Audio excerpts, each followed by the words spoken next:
पाकिस्तान की शहबाज शरीफ सरकार ने ऐसा कानून पास किया है जिसके बाद देश की सेना में सबसे बड़ी ताकत अब किसके हाथ में है, ये सवाल और बड़ा हो गया है। क्योंकि नए डिफेंस एक्ट के बाद चीफ ऑफ डिफेंस फोर्सेज यानी फील्ड मार्शल आसिम मुनीर के अधिकारों में बड़ा इजाफा हुआ है। मुनीर सिर्फ पाकिस्तान के आर्मी चीफ नहीं है, बल्कि अब सीडीएफ के तौर पर तीनों सेनाओं से जुड़े मामलों में भी उनकी भूमिका बेहद अहम हो गई है। और सबसे चौंकाने वाली बात यह है कि नए कानून के तहत सीडीएफ को सैन्य अधिकारियों को रिटायर करने, नौकरी से हटाने, सेवा में बनाए रखने, इस्तीफा स्वीकार करने या खारिज करने और कुछ मामलों में रिटायरमेंट की उम्र या सेवा की सीमा में बदलाव करने जैसे अधिकार दिए गए हैं। यानी सवाल सिर्फ इतना नहीं है कि पाकिस्तान की सेना पर आसिम मुनीर की ताकत कितनी बड़ी है, बड़ा सवाल ये है कि शहबाज शरीफ की सरकार ने आखिर ऐसा कानून क्यों बनाया। तो आइए जानते हैं इस रिपोर्ट में क्या क्या बदलाव हुआ है और अब कैसे बदल जाएगी पाकिस्तान की सियासत। सेना को लेकर पाकिस्तान में क्या बदलाव हुआ है। पाकिस्तान के सेना प्रमुख फील्ड मार्शल आसिम मुनीर की ताकत अब और बढ़ गई है। गुरुवार यानी 20 अगस्त को नेशनल असेंबली ने 2 कानूनों को पास किया।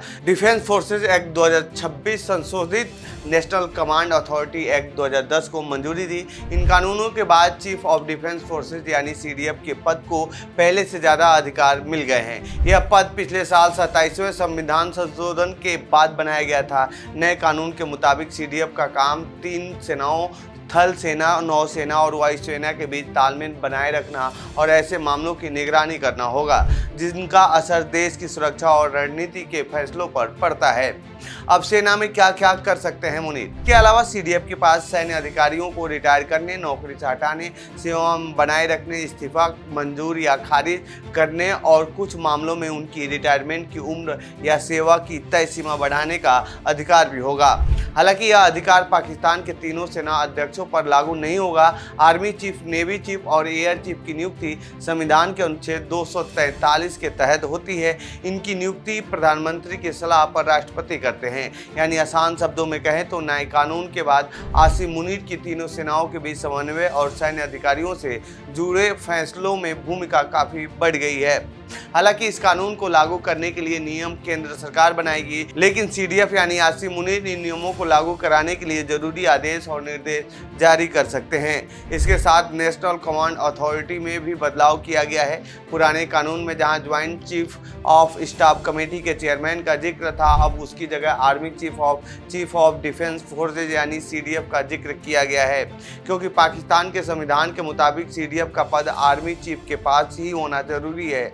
इसीलिए आसिम मुनीर के पास अब सेना की कमान के साथ साथ नौसेना और वायुसेना के ऑपरेशनल मामलों में भी बड़ी भूमिका है। इसके अलावा वह पाकिस्तान के परमाणु कमांड स्ट्रक्चर से जुड़े मामलों में प्रधानमंत्री के वरिष्ठ सैन्य सलाहकार के तौर पर भी काम करेंगे। एक और खास बात है कि डिफेंस फोर्सेज एक्ट को 13 नवंबर 2025 से लागू माना गया है, जबकि नेशनल कमांड अथॉरिटी में बदलाव 27 नवंबर 2025 से प्रभावी माने गए हैं। हालांकि संसद ने इन दोनों कानूनों को 20 अगस्त 2026 को मंजूरी दी। यानी संसद की मंजूरी बाद में मिली, लेकिन कानूनों को पिछली तारीख से लागू माना गया है। मुनीर के पास अब कौन कौन सी पावर होगी। सीडीएफ के पास तीनों सेनाओं के ऑपरेशनल कमांड की जिम्मेदारी है। यानी पाकिस्तान के बड़े सैन्य अभियानों और ऑपरेशंस में उनकी भूमिका बेहद महत्वपूर्ण होगी। दूसरी तरफ सैन्य अधिकारियों को हटाने, सेवा में बनाए रखने या रिटायर करने की शक्ति होने से सीडीएफ का प्रभाव सेना के बड़े अधिकारी वर्ग और उनके करियर पर भी काफ़ी बढ़ जाता है। और जब यही अधिकारी प्रधानमंत्री के वरिष्ठ सैन्य सलाहकार की भूमिका में भी हो तो राष्ट्रीय सुरक्षा से जुड़े बड़े फैसलों में सेना की नेतृत्वकारी भूमिका और मजबूत हो जाती है। पाकिस्तानी सेना पर अब मुनीर का होगा फुल कंट्रोल। पाकिस्तान में सेना की कमान का बदलाव 27वें संविधान संशोधन के बाद शुरू हुआ। इस संशोधन ने संविधान के अनुच्छेद 243 में बदलाव किया। Joint chief of staff committee के चेयरमैन यानी सीजेसीएससी का पद खत्म किया और उसकी जगह चीफ ऑफ डिफेंस फोर्सेज यानी सीडीएफ और नेशनल स्ट्रेटेजिक कमांड के कमांडर जैसे नए पद बनाए गए। सीडीएफ का पद आर्मी चीफ के पास ही रहता है, इसलिए आसिम मुनीर पाकिस्तान के पहले सीडीएफ बने हैं। इसके बाद 13 नवंबर 2025 से लागू डिफेंस एक्ट के तहत डिफेंस फोर्सेज हेडक्वार्टर को पाकिस्तान की सशस्त्र सेनाओं का मुख्यालय बनाया गया है। यह प्रधानमंत्री को राष्ट्रीय सुरक्षा और सैन्य मामलों में सीनियर मिलिट्री एडवाइजर की भूमिका भी निभाती है। नए कानून के तहत नेशनल स्ट्रेटेजिक कमांड के कमांडर की नियुक्ति प्रधानमंत्री करते हैं, लेकिन इसके लिए सीडीएफ और आर्मी चीफ की सिफारिश जरूरी है। इसी के तहत 24 जुलाई को प्रधानमंत्री शहबाज शरीफ ने लेफ्टिनेंट जनरल आमिर रजा को 4 स्टार जनरल बनाकर पहला कमांडर नियुक्त किया है। कमांडर का कार्यकाल 3 साल का है, जिसे एक बार और 3 साल के लिए बढ़ाया जा सकता है। उन्हें सामान्य रिटायरमेंट उम्र और सेवा अवधि से जुड़े कुछ नियमों से भी छूट दी गई है। पाकिस्तान की केंद्र सरकार सीडीएफ को अतिरिक्त अधिकार दे सकती है और सीडीएफ कानून लागू करने के लिए आदेश जारी कर सकते हैं। आसिम की ताकत पहले से बढ़ गई है। इन बिलों को शहबाज शरीफ की अध्यक्षता वाली कैबिनेट ने मंजूरी दी थी। रक्षा मंत्री ख्वाजा आसिफ ने इसे संसद में पेश किया, विपक्ष ने विरोध किया और वॉकआउट किया, जबकि सहयोगी पार्टी पीपीपी ने प्रक्रिया पर आपत्ति जताने के बावजूद आखिर में बिल के पक्ष में वोट किया। यानी नए सैन्य ढांचे में आसिम मुनीर की भूमिका और ताकत पहले से कहीं ज्यादा महत्वपूर्ण हो गई है। सरकार बनाम सेना।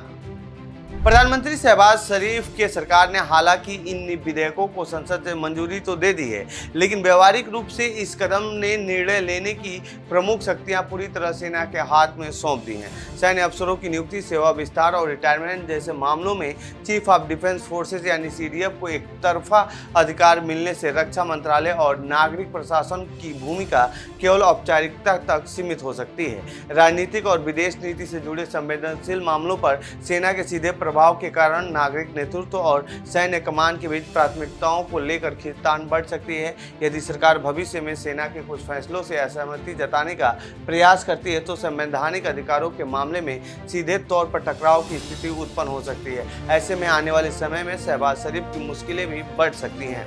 खैर, ये तो आने वाले समय में ही पता चलेगा कि इन बदलावों का पाकिस्तान पर क्या असर पड़ रहा है। फिलहाल इस रिपोर्ट में इतना ही। बाकी देश दुनिया खबरों के लिए बने रहे जनसत्ता के साथ। धन्यवाद।